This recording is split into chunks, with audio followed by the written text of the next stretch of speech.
Uh-huh. I just feel like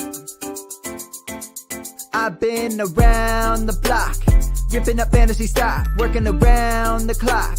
Look at the view from the top. Researching rookies a lot? No, I just be listening to pods. Yeah, one in particular, I'm just a messenger. Let me just pass on the rock. Browning, brunning, pruning, pronouncing ain't what he's doing. What he's doing is not losing, but infusing you with new things. And there's Dennis the Bennett, yeah. The man is a menace, yeah. Building a dynasty, some of the finest things. Promise you, you won't regret it. Sly as a fox, cultured in pop. Give him his props. Here is a thought, here is a box, and you cannot compare them at all. So don't even try. Careful with the news, but when you use a take, I take up Tony Fire. I mean Dyer, because anyone else is a huge mistake. Whoa, fantasy round table, fantasy round table, yeah. Fantasy round table. Come take a look at the crown, baby. Hey, fantasy round table, fantasy round table, woo. Fantasy round table. Come take a look at the crown, baby. Go. Hello and welcome to another episode of the Fantasy Football Roundtable Podcast. It's Friday. We have made it, and we are now just 2 weeks away from the NFL Draft. It feels like things are coming at us super fast, but not quite as fast as if Rashee Rice was driving them, apparently. Not at all. Not at all. Dude was hauling ass, let me tell you. I mean, to be fair, he wasn't going as fast as Henry Ruggs, and there were a couple. They haven't said yet either that they know or think he was drunk. Well, there were a couple other guys I saw in a tweet that were going like 20 mile an hour faster than he was. So, I don't know. I get it. You want an adrenaline rush. So let's start it out. We've had a development. If you were watching on Tuesday, both Dennis and I had Rice somewhere in the 50 to 26 range when we were discussing it. And I mentioned that he was probably one of the guys I was most nervous about because we don't know what's going on. 8 charges, including a felony for, I think it was like aggravated motor vehicle injury or something. He's since turned himself in, clocked at 119. The other driver turns out to be an SMU wide receiver who has subsequently been suspended by his team. Dennis, I have seen a variety of responses, as you would expect from our fantasy friends and players online. Some people buy the dip. I went out and acquired him for a second-round pick. He's going to win my league for me. To other people saying I wouldn't touch him with a 10-foot pole. I don't know exactly how I feel. I'm definitely nervous. I also think it's a little crass in the wake of charges being announced to the first thing you think of is to go make a trade. But how are you feeling if you roster Rice in Dynasty right now? So to be fair, I only made one trade. It wasn't like I made a lot of trades for him. So no, I didn't make any trades. The minute that the charges were announced, because I see a flash alert that he's been charged and hop on Facebook and write in the Dynasty Nerd page, I just acquired Rashee Rice as soon as the news dropped for a second rounder. I'm like, okay, guys. So we're lifers and we love fantasy football and we're always looking for an angle. And some people can stomach it and some people can't. There's a group of people out there that refuse to roster Tyreek Hill, no matter how good he is, because of his past. There's some people believe that he's rehabbed himself. There are others that think, once an abuser, always an abuser. And, you just have to decide who you are going to be. You don't have to be the guy that goes out and buys the immediate dip for people panic selling. If you are, that's fine. Fantasy football is supposed to be fun. And we're playing a fake game with real people who we have no control over. They do stupid stuff. Sometimes they're like hyper the opposite direction. Like, every single moment of Tom Brady's existence for the last 15 years feels like it has been curated to paint him in the best possible way. It almost doesn't feel like he's a real person. But then you've got stuff like what happened with Rashee Rice. Was it stupid? Yes. Was it irresponsible? Yes. We can coulda, woulda, shoulda, whether or not somebody could have been hurt worse. I don't think he's going to get in as much NFL trouble as, Henry Ruggs. He's going to get in trouble. He's going to face suspension. Well, first you have to. Wouldn't surprise me if he got 8 games, to be honest. Well, I mean, like I said, first you got to make sure you don't go to jail. I don't think it's out of the realm of possibility that he. That's what April and May are for. Well, so I mentioned on Tuesday, we've seen Kansas City, especially a team that just won a Super Bowl and has repeat aspirations, has never been shy about moving on from even productive offensive players that had a problem. But as you mentioned, it's the middle of April. They don't have to do anything. However, we have the draft in a couple of weeks. If the Chiefs pull off a trade for a big wide receiver or take somebody in the draft, I would not be surprised if they released him. I don't think they're going to release him. But like when Tyreek Hill had an incident when he was in Kansas City, their response was to draft Mecole Hardman in the first round. Mm-hmm. It was a terrible decision. Hardman, he wasn't, even if he had developed during his time in the NFL, he was still not going to be able to replace Tyreek Hill. But they have Marquise Brown. They went and got. They still have Travis Kelce. They've kind of proven they don't necessarily have to have incredible receivers to win. It's got more breakout. If they pull off, there's been a lot of different rumored trades. We talked about Ayuk or Higgins. I think if they get one of those guys, they might just decide it's not worth the headache, or you ship Rice to somewhere else. And if he's in a different, less robust offense, that to me makes his value take a hit too. Well, it does. I would be probably, if I'm Kansas City and I weigh the situation and maybe they go, you know what? He's suspended for the season. What are we going to do? That's where I see them maybe go trade for a veteran that doesn't have that's got some left, that's going to be able to produce this year, but that they're not going to need, that they can put Rice on ice. Hey, look at me. Yeah. Put Rice on ice for a year and let him serve his suspension, and then he can come back next year. I would think that would be more the approach. I know they can Kareem Hunt, but that was domestic abuse. And I believe that was in the middle of a season. Yeah. You just don't need the headache. And the video was pretty bad. Yeah, it was pretty bad. So it's the closest. You're right. I guess they've been inconsistent because Tyreek Hill broke his son's arm and somehow. I mean, we're trying to pull, any scenario that has a little piece of something we can compare. And we really don't know. If you want to follow the legal trends, go follow Drew Davenport on X.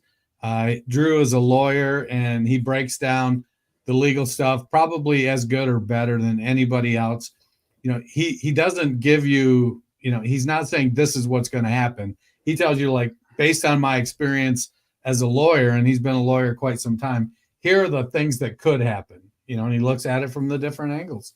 And then on top of it, then you've got the NFL to weigh in. So, the NFL is probably going to, see how the legal stuff plays out until it gets closer to the season.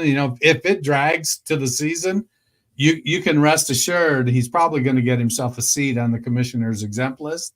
Mm-hmm. But that's why, and I think the great thing about that, honestly, is that incentivizes the player to get the shit taken care of. A couple other pieces of news. Browns reworked the deal with Nick Chubb, keeps him there in Cleveland. I feel like that's good news for those of us rostering him. Also, might belie that there's a little concern about him coming back after, as we mentioned during running back rankings, some repeated knee trauma. Yeah, Chubb's a great guy by all accounts, and he's a team player. He's made plenty of money for a running back. It's sad you got to put it like that, but the incentive, he can make back most of the money in incentives that he's been historically hitting fairly comfortably. But there's a good chance that he gets off to a slow start this year, recovering and working his way back, and maybe he doesn't. But I think the Browns are trying to do right by each other. It wasn't like they said, hey, look, man, we need to renegotiate this down to the vet minimum. It was more of a, hey, let's, because the base is still over 6 million. Yeah. All right. Well, the last piece of news, they announced earlier that the Eagles would open on a Friday night in Sao Paulo, Brazil. They will be hosting the Green Bay Packers. Should be a pretty fantastic matchup. I thought I saw somewhere that it's going to be exclusive to Peacock, so that's likely to just drive fan bases insane. But what do you think? Opening week, you're going to have Thursday night kickoff, Friday night game, then we're going to have Sunday, Monday. It should be pretty fun. I wish I had football every day. I got to be honest. I mean, well, get close to Christmas. If they're putting it on a Wednesday, you are pretty much going to get. We're getting there. I mean, the NFL is trying to expand and become a global league, much like the NBA did. The NBA brought in a lot of foreign players when they started to expand. The hard thing is our NFL football is, the makeup, the teams, the just the sheer volume of players it requires to put together a team, make it a little harder to expand worldwide. I mean, you're literally looking for an outlier in every foreign country, it seems. Is it going to work? I don't know. I mean, they're trying to build their fan base in a time when violence in sports, and football is one of the most violent sports, and long-term brain damage from playing violent sports is really at the forefront. It almost reminds me a little bit that, how when the United States was like, hey, y'all should stop smoking, and cigarette companies went, hey, let's go over to South America and sell cigarettes. Kind of reminds us. It's a little reminiscent of that. Well, today we are going to finish off our wide receiver rankings pre-draft. We're going to do our top 25, 1 to 25. So, Dennis, I will let you kick things off. Why don't you give us your first 10, 25 to 16? So it gets a little squirrely here. I got Nathaniel Dell at 25. And, we've been talking a lot about what's going to happen in Houston since the Texans traded for Stephon Diggs, and then they put all his money in this year and essentially made him a free agent after 2024. Dell and Nico Collins it feels like they're the long-term guys in Houston. Stephon Diggs is 30, 31 years old. He's getting up there now. Is he? I know he's getting older. I think they're going to get a great season out of him because he's playing for a contract now. But Tank Dell, that's CJ Stroud's guy. I have the Houston receivers grouped pretty closely together, with Dell being in the middle. 24, I got Terry McLaurin. This could be too high, based on potentially a rookie quarterback, or it just. I think I believe in McLaurin's talent, but even he's getting up there. He's 28 or 29. He's kind of a Calvin Ridley. I do kind of like, though, that they got Cliff Kingsbury, a better offensive coordinator. It feels like. Yeah, terrible head coach, good offensive coordinator. 23, I got Cooper Kupp still. I'm just not ready to. Again, another older guy. I've got a series of these. Football grandpas in here in the back end of the top 25. 22, I got Nico Collins. he's the highest rated of the 3 Houston receivers for me. I've got Nico at 22, Dell at 25, Diggs at 27. Diggs may very well be the one that scores the highest this year, but he's older, and these are dynasty rankings, and so I'm going to put the young, big, strong wide receiver up there at the top. He's older than Dell, but he's the alpha model that they have. Tank Dell is he's like a tiny alpha. He's like a mini Cooper type of alpha receiver. 21, I got Devontae Adams. Still another grandpa, old dude, but I'm not quite out on him yet. 21, I got 20, I got DJ Moore. I'm looking forward to what's going to happen with DJ Moore. He's got Keenan Allen to take a lot of pressure off him. Cole Kmet, DeAndre Swift. It wouldn't surprise me if Caleb Williams has a phenomenal rookie season for fantasy. I don't know if the Bears will be able to hold up and win, 10 or 12 games as a team, but I could see them being a whole lot of fun for fantasy with Caleb Williams. I got Deontay Johnson at 29. I've always liked him. He's been 19, excuse me. Damn it. Let's not dox him that much. I got Deontay Johnson at 19. I've always liked Johnson. He's always been a productive receiver. Again, he got a little moody at the end of his time in Pittsburgh, which, Pittsburgh wide receivers have been known to do. So we'll see, if Bryce Young can't get the ball to him, we may see him, ripping off his pads and dancing out the end zone at halftime. 18, I got George Pickens. It's going to be interesting to see how much does Pittsburgh really throw the ball this year. They got Russ, they've got Justin Fields, they brought in Arthur Smith. It almost feels to me like if you're going to go get one piece of the Pittsburgh offense, Najee Harris is the guy you want. But somebody's got to, Pickens he's kind of maddening because he makes hard catches look easy and easy catches disinteresting. Like sometimes the effort isn't there. Pickens, but he's big. He's the guy that they got rid of Johnson. So Pittsburgh obviously believes that Pickens is ready to be their one. 17, I got DK Metcalf. Maybe too low on him, but I'm just, he's coming. I'm not sure how long he has left on his contract. Is he on his second contract yet? Yeah, he is. That's what I thought. So, but again, he's a big wide receiver that does some things really well and other things not so well, with a first-time NFL offensive coordinator and a quarterback who might not be it. He has 2 more years, including this one. So, and Geno Smith, we saw him kind of fizzle out with no Dave Canales. Makes me a bit nervous. 16, I have Devonta Smith.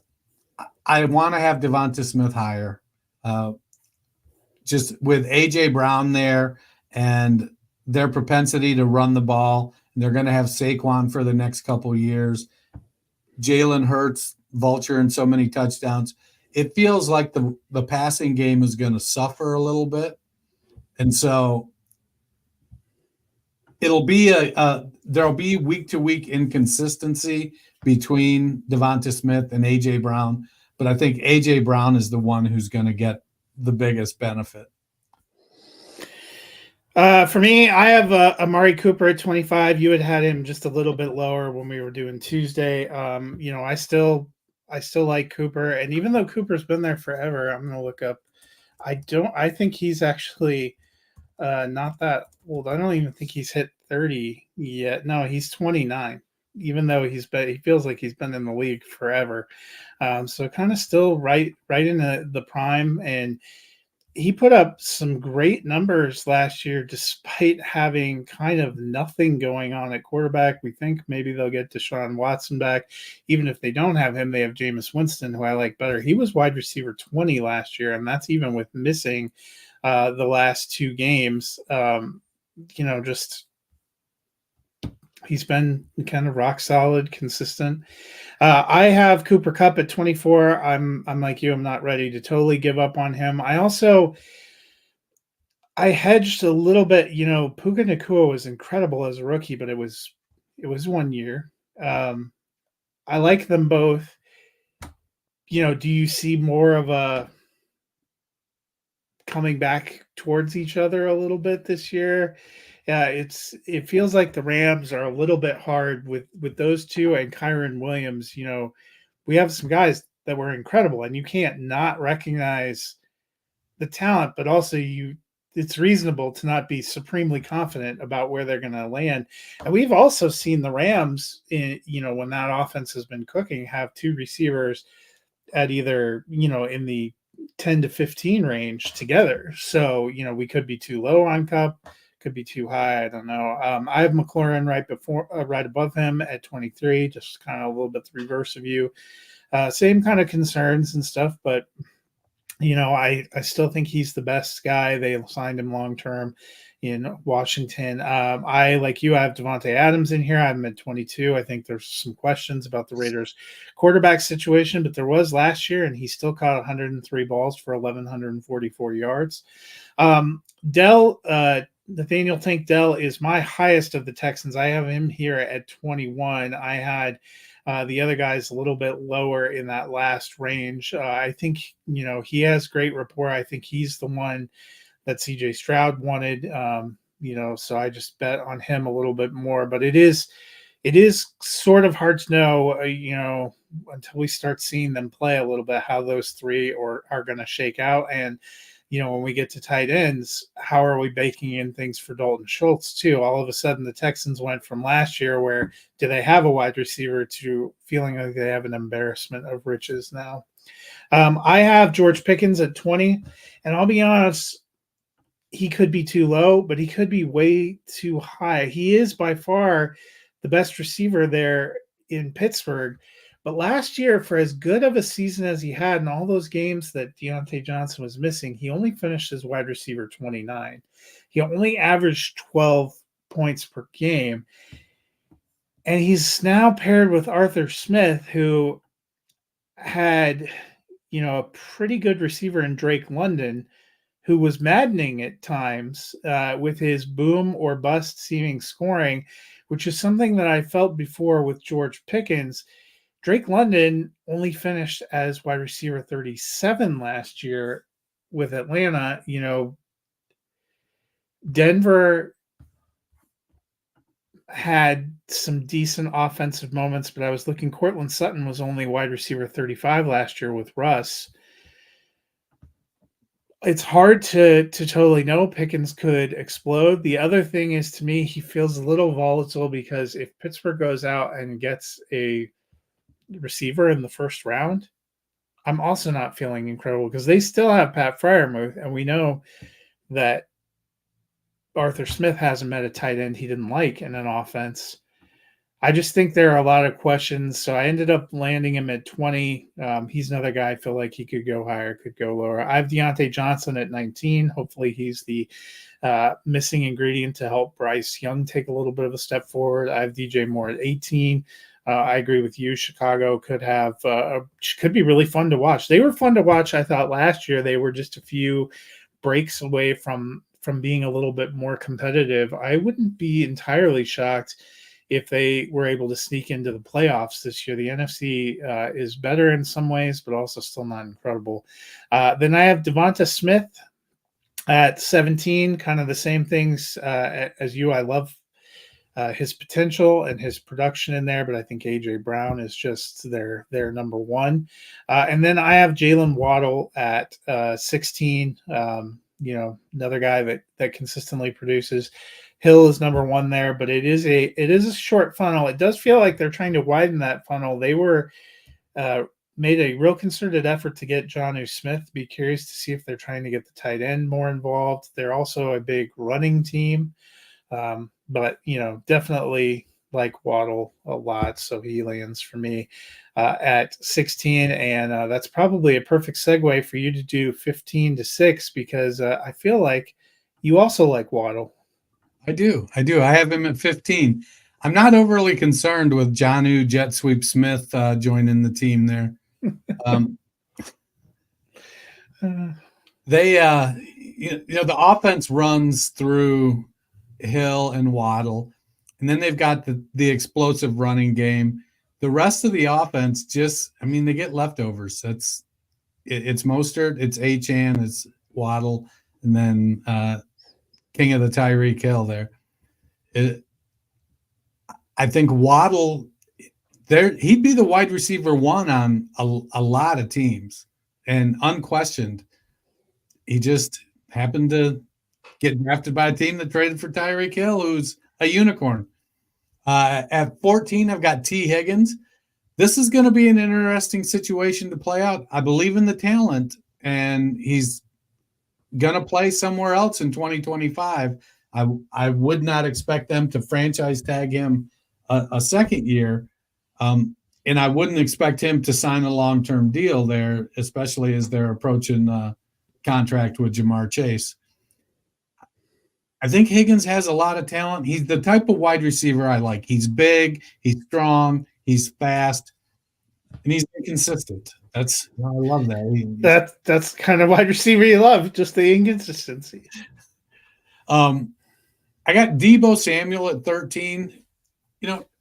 Deebo is not as good a receiver as Brandon Ayuk.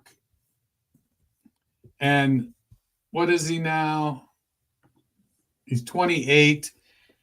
He gets some of his work in gadget type plays, but he gets beat up a little bit. Deebo's an immense talent. Brandon Ayuk is a much more refined wide receiver, I think, than Deebo. Is there a place for both of them? Yes. They're in a perfect offense to get a lot out of both of them. Deebo's 28 years old. I can't put him over Brandon Ayuk. I got Drake London at 12. It's going to be interesting to see what Kirk Cousins can get out of him. Are they going to let him, play? They're going to actually throw the ball to him and Kyle Pitts? It's going to be interesting. But London, still young, still big, still fast. 11, I got Chris Olave. I feel like he's the number one offensive weapon in New Orleans with Alvin Kamara getting older. Rashid Shaheed is very productive still. Juwan Johnson flashes. We'll see if Kendre Miller can push Jamal Williams for one of them to become relevant at the running back position. A.T. Perry flashed a little bit last year. It'll be interesting to see if he can pop up and do anything. But Chris Olave is the show when it comes to wide receivers in New Orleans. Number 10, I got the aforementioned Brandon Ayuk. He's an immensely talented wide receiver. I love the ability. I love what he brings to the table. The biggest fear you have with Ayuk is with that offense on any given week, somebody can disappear except Christian McCaffrey. He doesn't. At number 9, I got Puka Nacua, the most terrifying placement of my entire rankings, I think. I like Nacua. I think he's in a perfect system for him, which means, after this year that Sean McVay will retire and there will be a brand new, completely different system that does not suit his skill set at all, and he'll disappear. But no, I like Nacua stepped right into the Cooper Kupp role.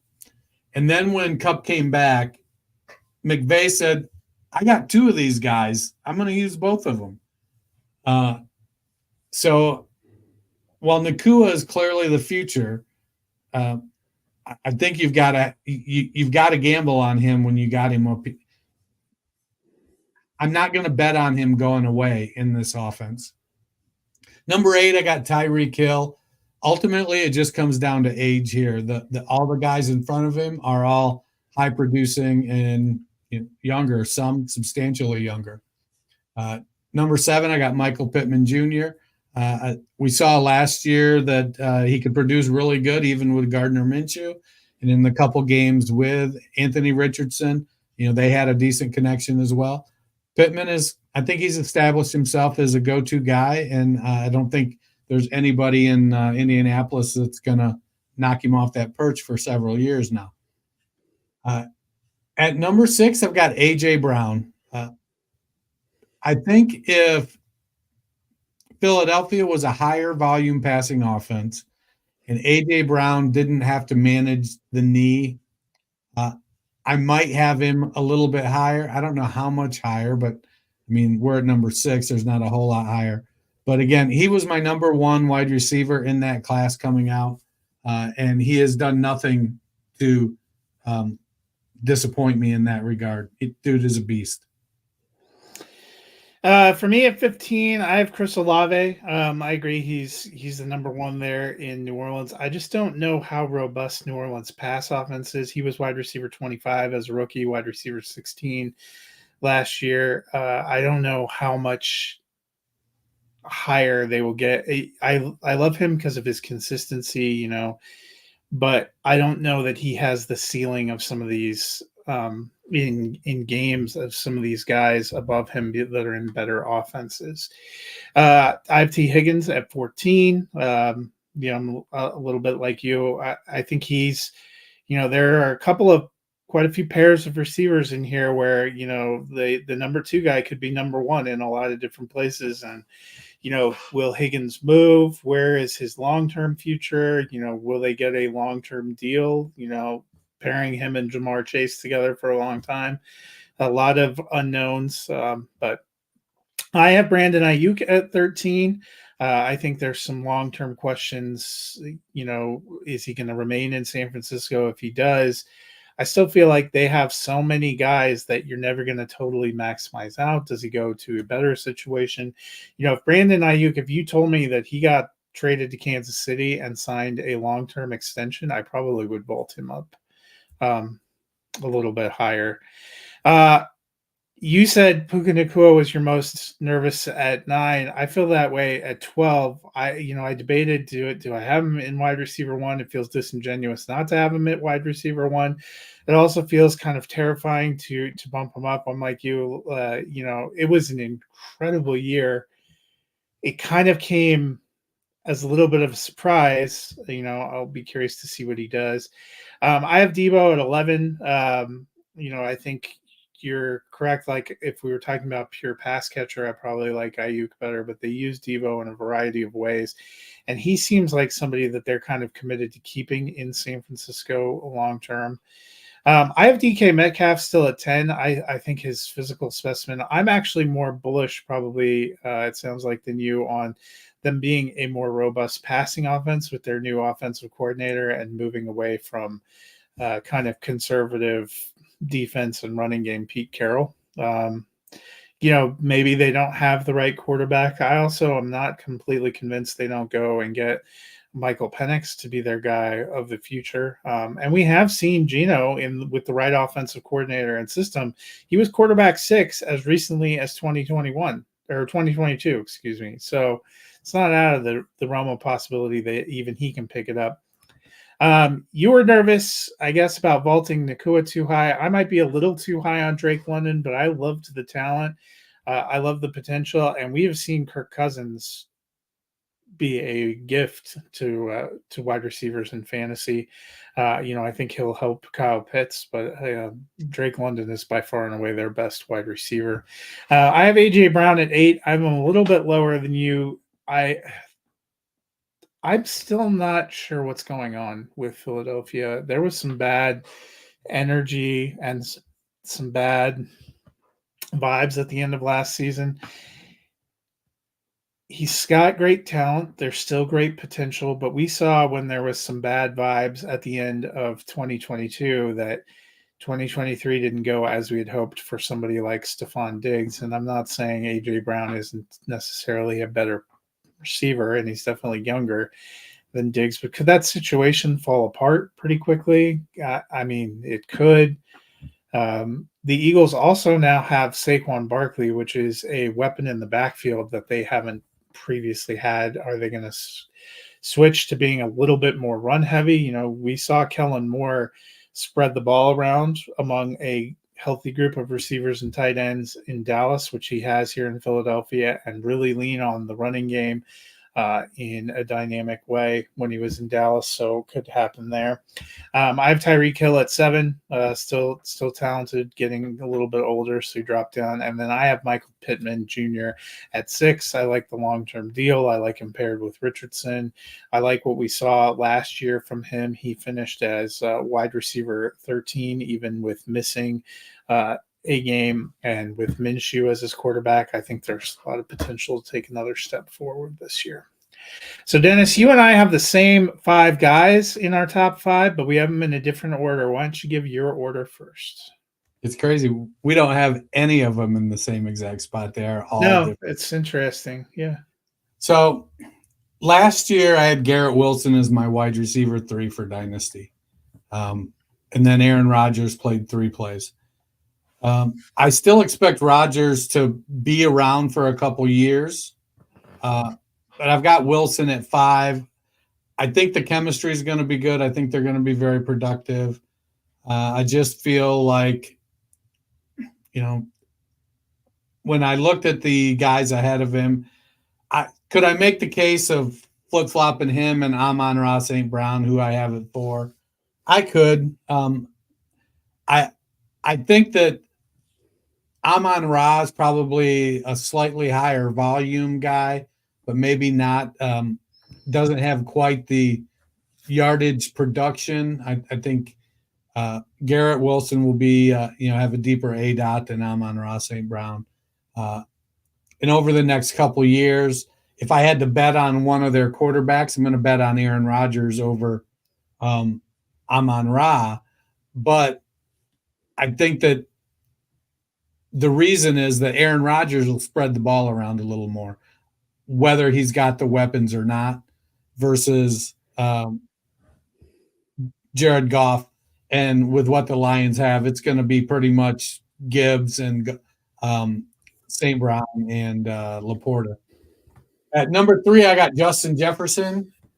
Could he be number 1? He could be. Quarterback situation is one of the scariest out there. Because they're just not in a great position. They're going to have to go get J.J. McCarthy.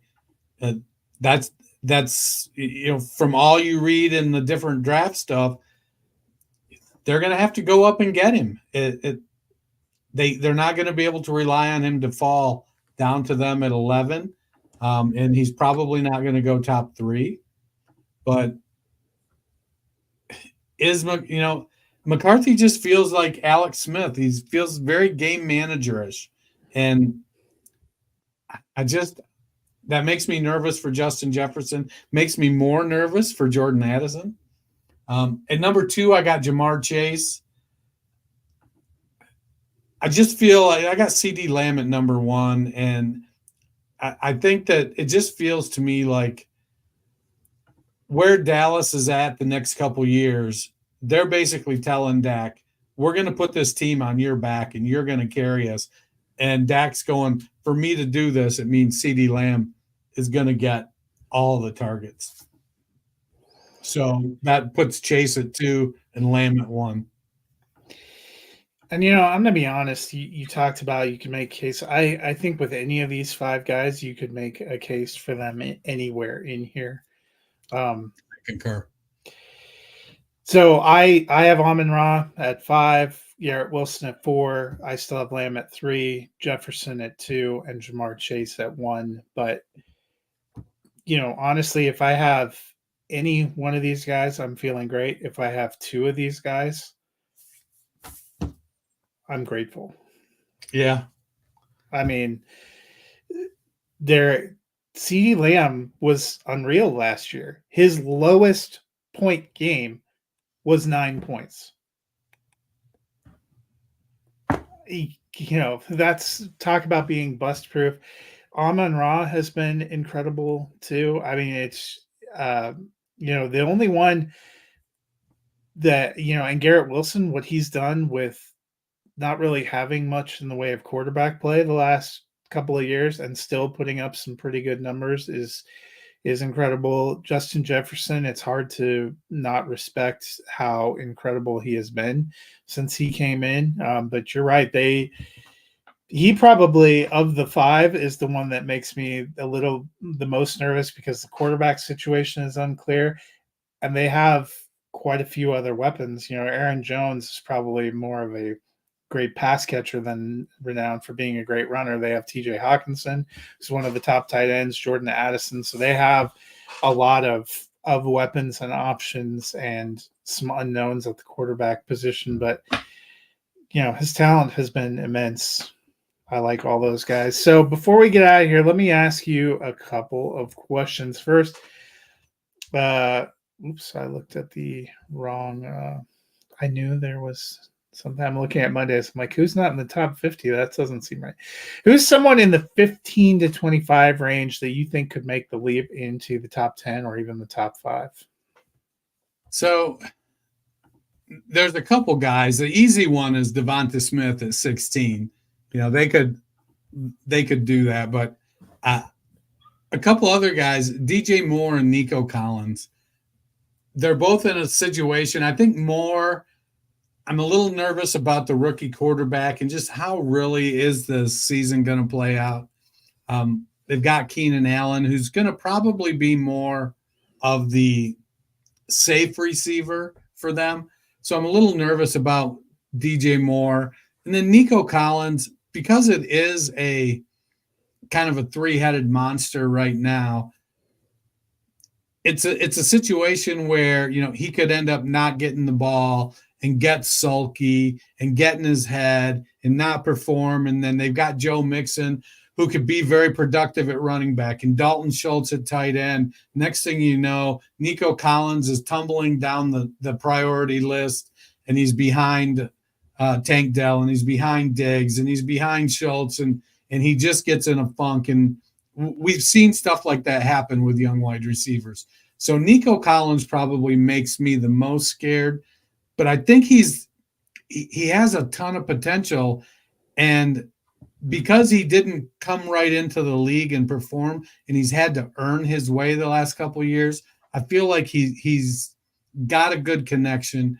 He likes the coaching staff, the system. I think he's going to be able to continue to take that step, but he does make me a little bit, or he is a guy that I could see like elevating into that top 15, top 10 and becoming a true like number one for CJ Stroud.